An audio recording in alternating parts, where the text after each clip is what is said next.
أعمالنا من يهده الله فلا مضل له ومن يضلله فلا هادي له وأشهد أن لا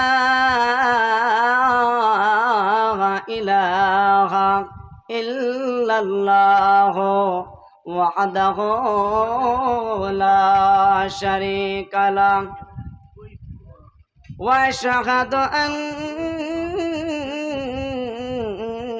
محمدا عبده ورسوله الذي أرسله بالحق بشيرا ونذيرا وداعيا إلى الله وسراجا منيرا فقد قال الله تعالى في كلامه المجيد والفرقانه الحميد أعوذ بالله من الشيطان الرجيم بسم الله الرحمن الرحيم إن بلونهم كما بلونا أصحاب الجنة إذ أقسموا ليصرمنها مصبحين উপস্থিত আমার সম্মুখে বসে থাকা ইসলাম দরদি ভাতৃবৃন্দ এবং আমার ডান দিকে বাম দিকে বসে থাকা ওলামায়ে ইকরাম, সুযোগ্য স্বনামধন্য ওলামায়ে ইকরামগণ, পর্দার অন্তরালে সু ও বচনে মা ও বোনেরা, সমস্ত প্রশংসা সেই মহান পাক রব্বুল আলামিনের জন্যে, যিনি আমাকে এই ছাইতনি বন্নিপাড়া জামে মসজিদের উন্নতি কল্পে হাদিস এবং কোরআনের পক্ষ থেকে কিছু বলার তৌফিক দান করেছেন। সেই সুবহানাহু ওয়া তাআলার লক্ষাধিক শুকরিয়া আদায় করে আমরা শেষ করতে পারি না। তার জন্য সংক্ষেপে বলি আলহামদুলিল্লাহ। অতঃপর শান্তির ধারা অবতীর্ণ হক নবী মুহাম্মদুর রাসূলুল্লাহ সাল্লাল্লাহু আলাইহি ওয়াসাল্লামের উপর, আমিন সুম্মা আমিন। আল্লাহুম্মা সাল্লি আলা, আল্লাহুম্মা বারিক আলা। সম্মানিত উপস্থিতি, আপনাদের সম্মুখে দণ্ডায়মান হয়ে কিংবা বসে যে বিষয় কেন্দ্রিক আলোকপাত করতে চলেছি, সেই বিষয়টি হলো আল্লাহ সুবহানাহু ওয়া তাআলার পথে দান।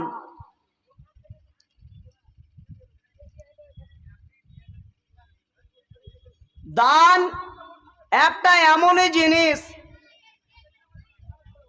দান করলে মানুষের বাড়িতে বিপদ আপদ দূর হয়ে যায়। মানুষের বাড়িতে বিপদ প্রবেশ করতে পারে না, অপমৃত্যুর সামনাসামনি হওয়া থেকে বেঁচে যায়, খারাপ অ্যাক্সিডেন্ট এর সামনাসামনি হওয়া থেকে বেঁচে যায়। আল্লাহর নবী বলেন, যারা দান করে বা যদি কাউরির পক্ষ থেকে দান করে, ওই লোকটি মারা গিয়েছে, তার কবরের আযাব যদি হয়, তাহলে আল্লাহ পাক রব্বুল আলামিন তার কবরের আযাব বন্ধ করে দেবেন। কেউ যদি দান করে, কোন ভাই তার মৃত নিকটাত্মীয়র পক্ষ থেকে যদি দান করে, তাহলে জাহান্নামের আগুন নিভাইয়া দিবে। রাগের বিনিময় আল্লাহ সুবহানাহু ওয়া তাআলার দানের বিনিময়ে আল্লাহ সুবহানাহু ওয়া তাআলার রাগ মিটে যায়। দান একটা এমন জিনিস, বনী ইসরাইলের জামানায় এক পতিতালয়ের মহিলাকে আল্লাহ তাআলা ক্ষমা করে দিয়েছেন। শুধু ক্ষমা করেননি, আল্লাহ পাক রব্বুল আলামিন তাকে জান্নাতে দিয়েছেন। গুফিরা লাহা ইমরাতিন মুমিসা, ওই পতিতালয়ের মহিলাকে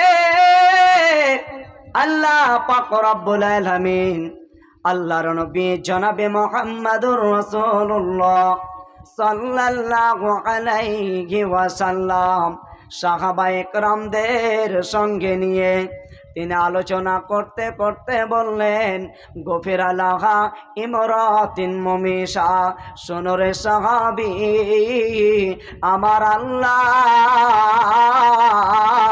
ওই পতিতালয়ের মহিলাকে আমার আল্লাহ ক্ষমা করে দিয়েছেন।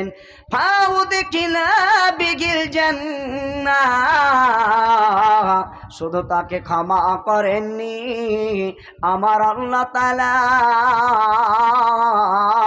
তাকে জান্নাতে দিয়েছেন। আল্লাহর নবী বললেন, ওই পতিতালয়ের মহিলাকে কেন জান্নাতে দিলেন? তাহলে ওই জান্নাতে দেওয়ার কারণ কি? তাহলে আপনাদের সম্মুখে কারণটা বলতে হবে। বলে, একটা পতিতালয়ের মহিলা সারা জীবন বেশ্যাবৃত্তির কাজ করে এলো। কাজ করে আসার পর আল্লাহ পাক রব্বুল আলামিন তাকে জান্নাতে দিয়ে দিলেন। আর তাহলে তার কারণটা কি? তাহলে শুনুন, ওই পতিতালয়ের মহিলা একটি কুয়ার পাশ দিয়ে হেঁটে চলে যাচ্ছিলেন। পাতকুয়ার ওই পাশ দিয়ে হেঁটে চলে যাচ্ছিলেন। সেখানে একটা কুকুর দাঁড়িয়েছিল, ওই পাতকুয়ার পাশে দাঁড়িয়েছিল। পাতকুয়ার পাশে দাঁড়িয়ে থাকার পর ওই পাশ দিয়ে পতিতালয়ের মহিলাটা হেঁটে চলে যাচ্ছিলেন। হেঁটে চলে যাওয়ার পর দেখলেন কুকুরটা খুব পিপাসার্ত অবস্থায় ছিলেন। এমন অবস্থায় ছিলেন যেন কুকুরটা পিপাসার জন্যে মারা যাবে। ওই কুকুরটা মারা যাবে পিপাসার জন্যে, পানির জন্যে মারা যাবে। ওই পতিতালয়ের মহিলা ওই কুয়ার পাশ দিয়ে হেঁটে চলে যাচ্ছিলেন। তার কাছে একটা মোজা ছিল এবং একটা ওড়না ছিল। ওই কুয়াটাকে, ওই মোজাটাকে ওই ওড়নির সঙ্গে বেঁধে দিলেন। বেঁধে দেওয়ার পর ওই পতিতালয়ের মহিলা ওই কুয়ার মধ্যে ফেলে দিলেন। ফেলে দেওয়ার পর কিছুটা জলের কভার করলেন, উদ্ধার করলেন। ওই পতিতালয়ের ওই মহিলা কিছু জল উদ্ধার করলেন। কিছুটা জল উদ্ধার করার পর ওই কুকুরটার মুখে চিপে দিয়ে দিলেন।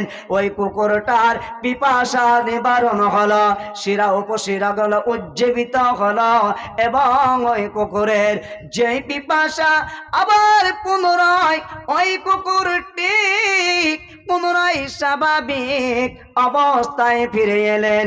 এই জন্য আবার নবী, তোমার নবী, বিশ্বের নবী জনাবে মুহাম্মদুর রাসূলুল্লাহ সাল্লাল্লাহু আলাইহি ওয়াসাল্লাম বললেন, গুফিরা লাহা ইমরাতিন মুমিশা, ওই পতিতালয়ের মহিলাকে আমার আল্লাহ ক্ষমা করে দিয়েছেন। শুধু ক্ষমা করেননি, ফাউদিকিলা বিগিল জান্নাহ, ওই পতিতালয়ের মহিলাকে আমার আল্লাহ জান্নাতবাসী করেছেন। পর্দার অন্তরালের সওয়াবচনী মা ও বোনেরা কান খাড়া করে শুনে নেন। ও বোনেরে, যে একটা পতিতালয়ের মহিলা সারা জীবন বেশ্যাবৃত্তি করার পর একটা কুকুরকে পানি পান করিয়ে যদিও জান্নাতে যেতে পারে, তাহলে আমরা কেন যাকাতের সময় যাকাত প্রদান করি, সালাত সম্পাদন করি এবং দান করি, আমরা স্বামীর খিদমত করি, তাহলে পতিতালয়ের মহিলা সারা জীবন পাপ করার পর কুকুরকে পানি পান করিয়ে যদি জান্নাতে চলে যায়, তাহলে আমরা এত ভালো কাজ করে যদি আল্লাহর মসজিদে দান করি, মসজিদের নির্মাণার্থে দান করি, তাহলে আমরা কেন জান্নাতে যাব না, যাব না, যাব না?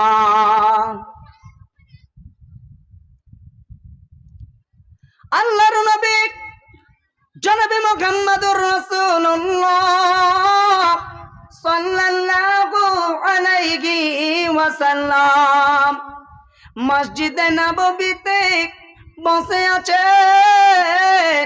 ওই মুহূর্তে একটা মুসাফির এসে বলল, ওকে আল্লাহর নবী,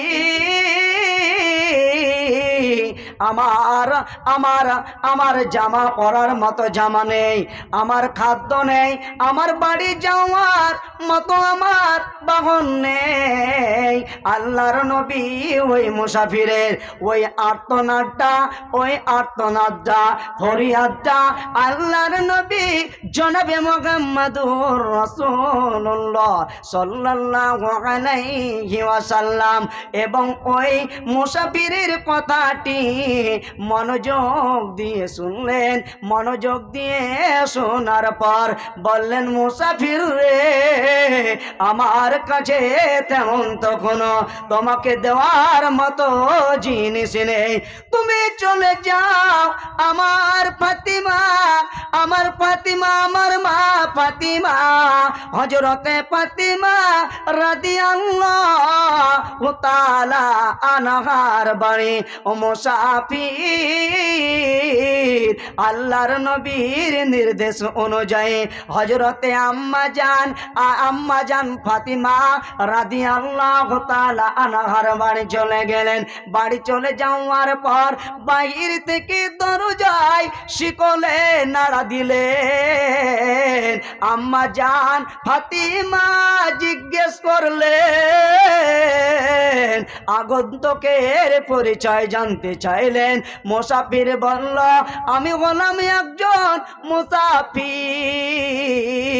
আমি অনেক দূর থেকে এসেছি, আমার পরনের জামাটাও নেই, আমার মুখে আমার খাদ্য নেই, আমি যে খাবার খাবো আমি ক্ষুধার্ত, আমার খাবার খাওয়ার মতো পয়সা নেই, আমি যে অনেক দূর থেকে এসেছি, আমি যে বাড়ি যাব আমার বাড়ি যাওয়ার বাহনটাও নেই।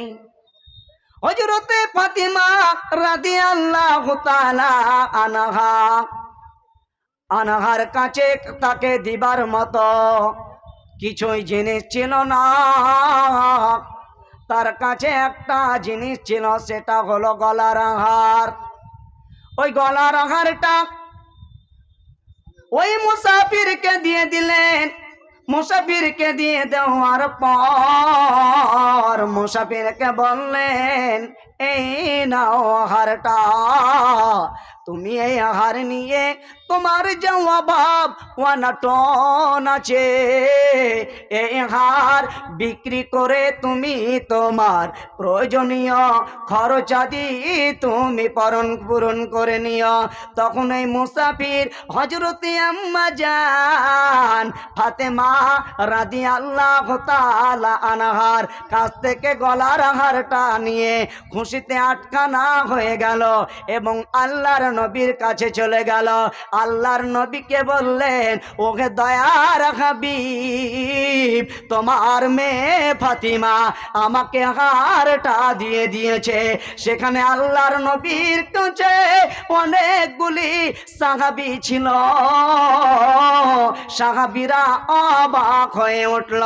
তার মধ্যে ছিল হযরতে আম্মার রাদিয়াল্লাহু তাআলা আনহু। তিনি মায়ায় ভরে গেল। তার দান দেখে তার মায়া দিয়ে মায়া ভরে গেল, তার আত্মাটা ভরে গেল। তখন বলল, মুসাফির, তুমি যদি আমাকে গলার হারটা দাও, এই গলার হারের বিনিময়ে তুমি কি নিবে বলো। মুসাফির বলল, আমার পরনের একটা জামা লাগবে, আমার পেট পুরে খাবার লাগবে, আর কি লাগবে, আমার বাড়ি যাওয়ার জন্যে আমাকে একটা বাহন লাগবে, আমাকে একটা বাহন লাগবে। হযরতে আম্মার রাদিয়াল্লাহু তাআলা আনহু তার এই প্রস্তাবে রাজি হয়ে গেল। আচ্ছা, তোমার পেট পুরে তোমাকে খাবার দেওয়া হবে, তোমাকে আর কি দেওয়া হবে, তোমাকে জামা দেওয়া হবে, তোমাকে বাহন দেওয়া হবে। এই বলে তার সাথে বলল, কিছু তোমাকে দিরহাম, কিছু রূপা দেওয়া হবে, আরো কিছু তোমাকে দেওয়া হবে। এই বলে ওই মুসাফির রাজি হয়ে গেল। মুসাফিরকে খাইয়ে দিল, মুসাফিরকে জামা পরিয়ে দিল, মুসাফিরকে বাহন দিয়ে দিল রে। মুসাফিরকে বাহন দিয়ে দেওয়ার পর আরো রূপা ছিল, আরো জানুষঙ্গিক কিছু ছিল, তাকে কিছু উপহার দিল। ওই দান, ওই হারের বিনিময়ে মুসাফির তখন ওই যে উটের বাহনের ওপর চেপে গেল। চেপে যাওয়ার পর বাড়ি রওনা হয়ে গেল।